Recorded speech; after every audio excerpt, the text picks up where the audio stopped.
السلام علیکم ورحمۃ اللہ وبرکاتہ۔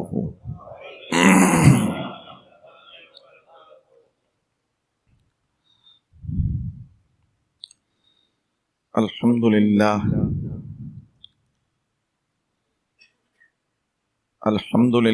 نحمده ونستعینه ونستغفره ونؤمن به ونتوکل علیہ ونعوذ باللہ من شرور انفسنا ومن سیئات اعمالنا، من يهده اللہ فلا مضل له ومن يضلله فلا هادی له، ونشهد ان لا الہ الا اللہ، ونشهد ان سیدنا وحبیبنا ونبینا وطبیبنا ومولانا محمدا عبده ورسوله ارسلہ بالحق بشیرا ونذیرا وداعیا الی اللہ باذنہ وسراجا منیرا، اما بعد فاعوذ باللہ من الشیطان الرجیم، بسم اللہ الرحمن الرحیم۔ ولا تقولوا لمن يقتل في سبيل الله اموات بل احیاء ولكن لا تشعرون۔ آمنت بالله صدق الله العظیم وبلغنا رسوله النبي الأمين المختار الكريم، ونحن على ذلك لمن الشاهدين والشاكرين، فالحمد لله رب العالمين۔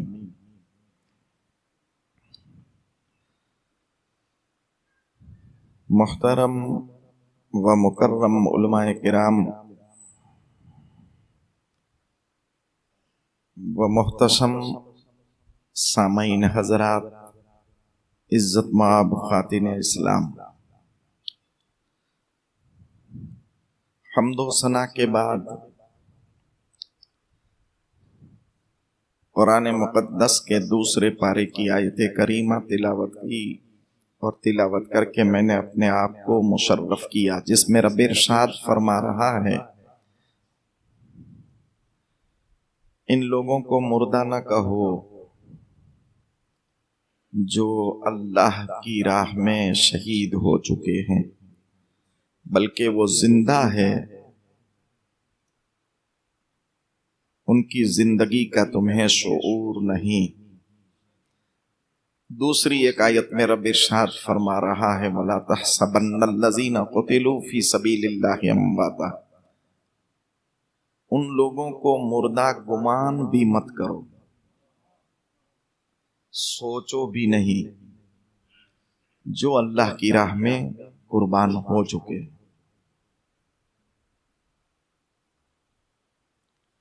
بلکہ وہ اللہ کی بارگاہ سے انہیں رزق ملتا ہے۔ ان آیتوں کا سیدھا سادہ سلیس ترجمہ، ان کے ماتحت کچھ عرض کرنے سے پہلے ہم سب مل کر آقا نامدار شہنشاہ ذی وقار گلشن ہستی کی اولی فصل بہار، نائب پروردگار حبیب کردگار شفیع روز شمار، جناب احمد مجتبی محمد مصطفیٰ صلی اللہ تعالی علیہ وسلم کی بارگاہ رسالت میں اپنی محبت کا ثبوت دیتے ہوئے گنبد خضرا کی جانب لو لگا کر بلند آواز سے ہدیہ درود و سلام پیش کریں اور پڑھیں، اللہم صلی وسلم مبارک علی سیدنا مولانا محمد معدن الجود والکرم علی واصحابہ اجمعین۔ ایک مرتبہ اور درود شریف پڑھیں، صلی اللہ علی النبی الامی وآلہ صلی اللہ علیہ وسلم، صلاۃ و سلام علیکہ یا رسول اللہ، صلاۃ و سلام علیکہ یا حبیب اللہ۔ دو شعر نعت پاک کے سماعت فرمائیں، پھر فوراً ہمارے موضوع کی طرف ہم آ رہے ہیں، کیونکہ محفلوں کا اصل موضوع ہی نعت رسول ہوتا ہے۔ یہ اور بات ہے کہ ہم سمجھے یا نہ سمجھے۔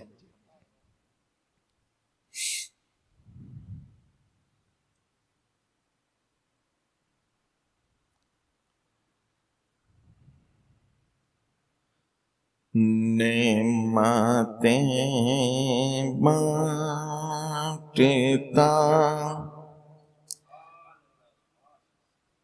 جس سمت وہ زیر شان گیا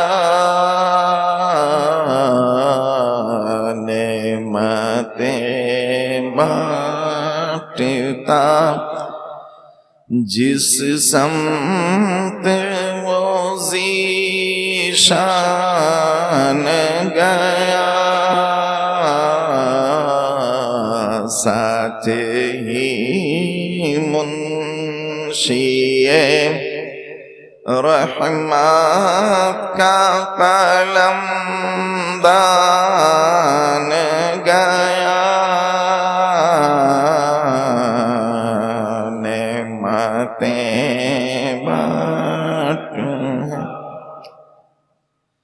دل ہے وہ دل جو تیری یاد سے معمور رہا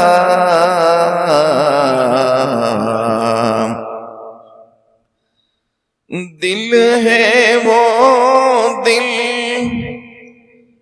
جو تیری یاد سے معمور رہا سر ہے وہ سر جو تیرے قدموں پہ قربان گیا سر ہے وہ سر جو تیرے قدموں پہ قربان گیا نعمتیں بانٹتا اور انہیں جانا یہ کربلا کی جنگ پوری جاننے میں چلی گئی کچھ نے جانا کچھ نے نہیں جانا جس نے جانا وہ شہید ہو گئے اور جس نے نہیں جانا وہ یزیدی بن گئے انہیں جانا انہیں مانا نہ رکھا غیر سے کام للہ الحمد میں جس نے جانا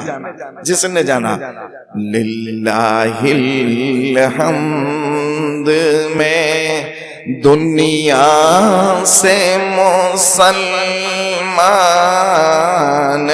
گیا نعمتیں بانٹتا اور آخری کڑی جانو دل ہو شوخیرت سب تو مدینے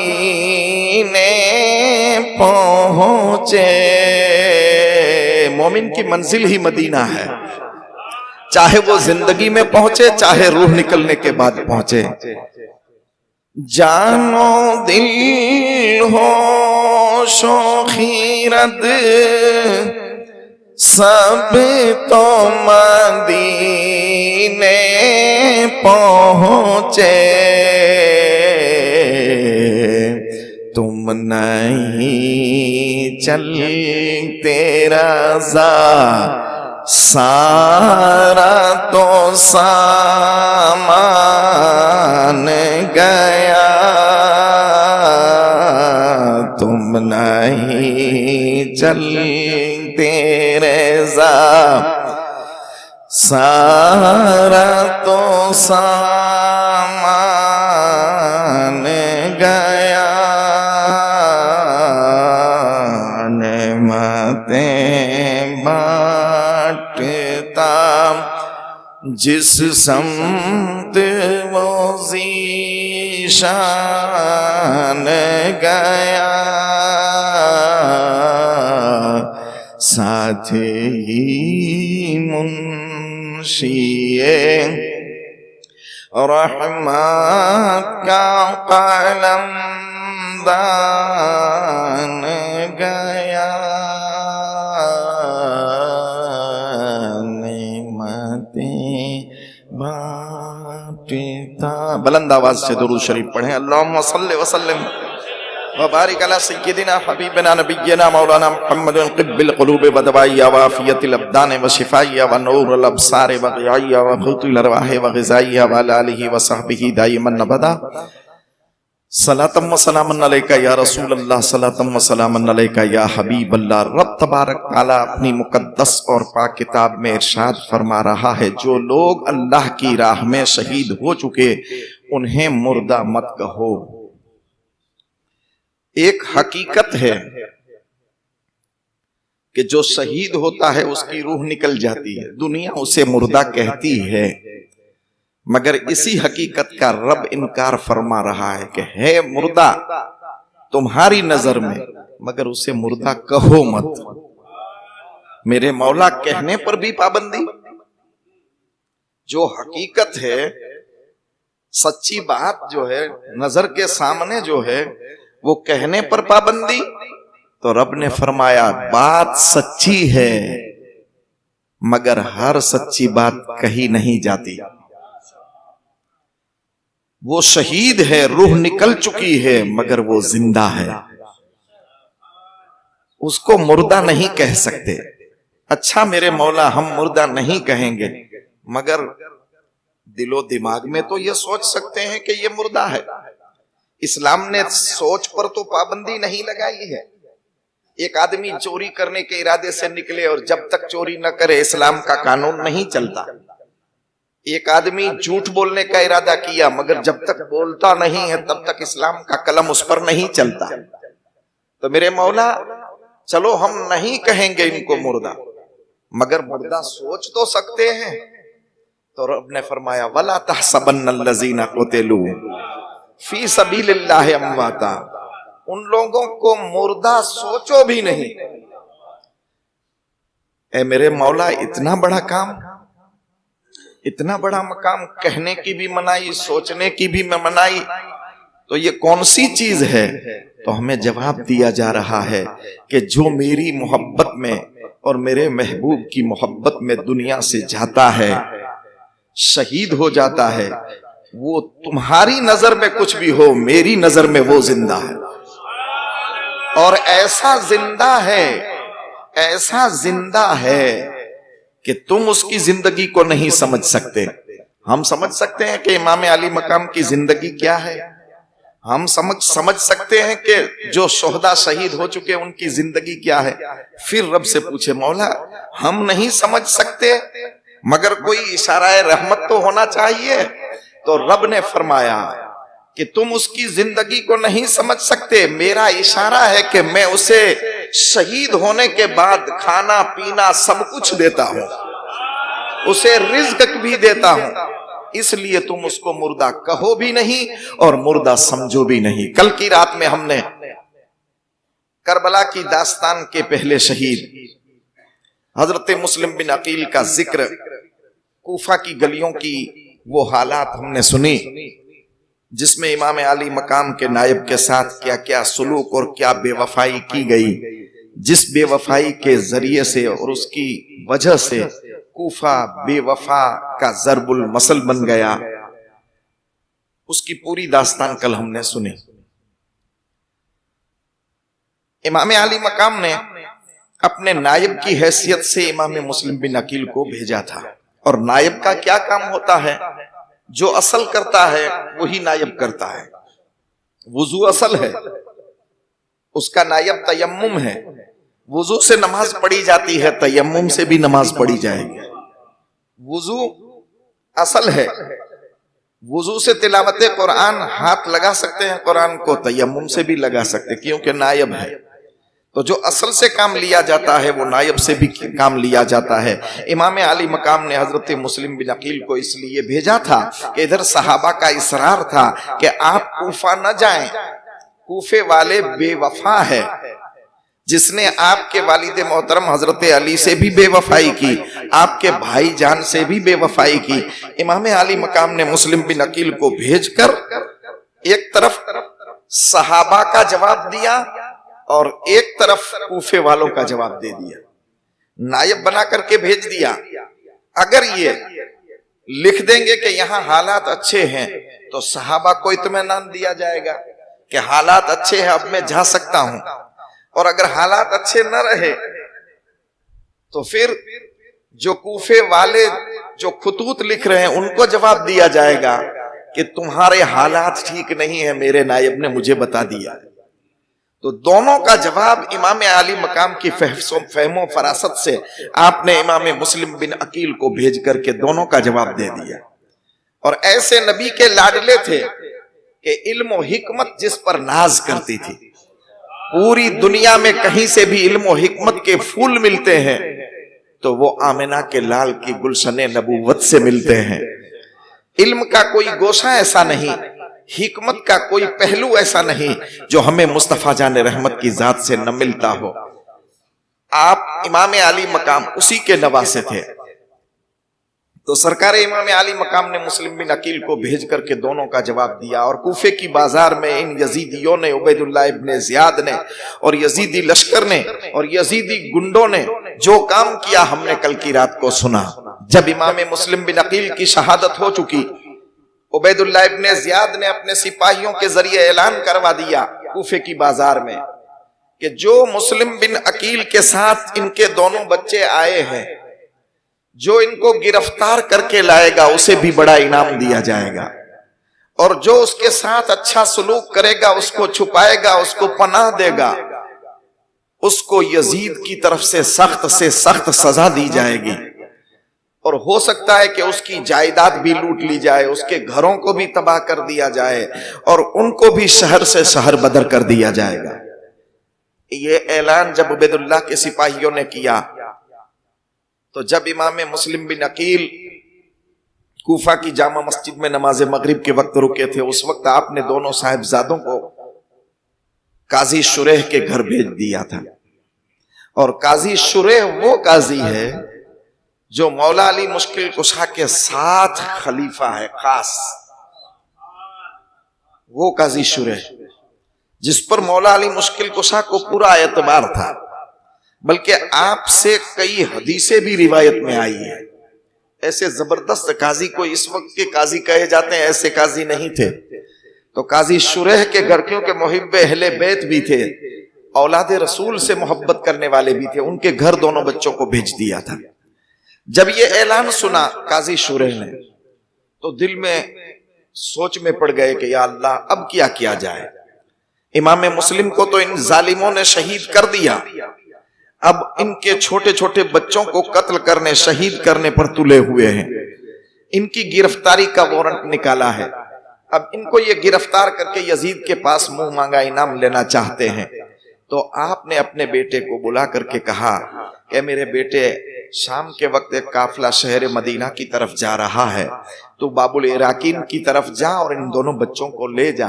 پہلے ان دونوں بچوں کو بلایا، بلانے کے بعد ان کے سر پر دست شفقت پھیرا، کیونکہ محب اہل بیت تھے. دست شفقت پھیرا اور ہر یتیم کے ساتھ اچھا سلوک کرنا یہ اسلام کا قانون ہے. میں نے تو کتابوں میں دیکھا ہے کہ جو مسلمان کسی یتیم کے سر پر ہاتھ پھراتا ہے تو اس کے ہاتھ کے نیچے جتنے بال آتے ہیں اللہ تعالیٰ ایک ایک بال کے بدلے میں اللہ تعالیٰ ان کو ایک ایک سال کی عبادت کا ثواب عطا فرماتا ہے. تو قاضی شریح کو تو یہ سب معلوم تھا. انہوں نے دونوں یتیم بھائیوں کو، جس کی 7 اور 8 سال کی اختلاف روایات عمر تھی، سامنے بلا کر ان کے سر پر دست شفقت پھیرا. جب ان کے سر پر ہاتھ پھیرا تو دونوں بچے کوئی عام بچے نہیں تھے، خاندان اہل بیت کے بچے تھے.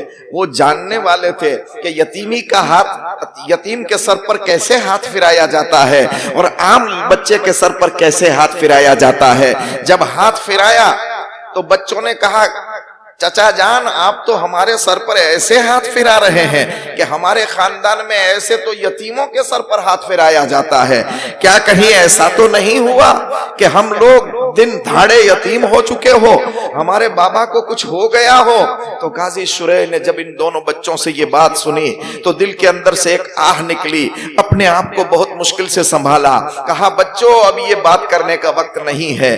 ظالموں نے تمہارے والد محترم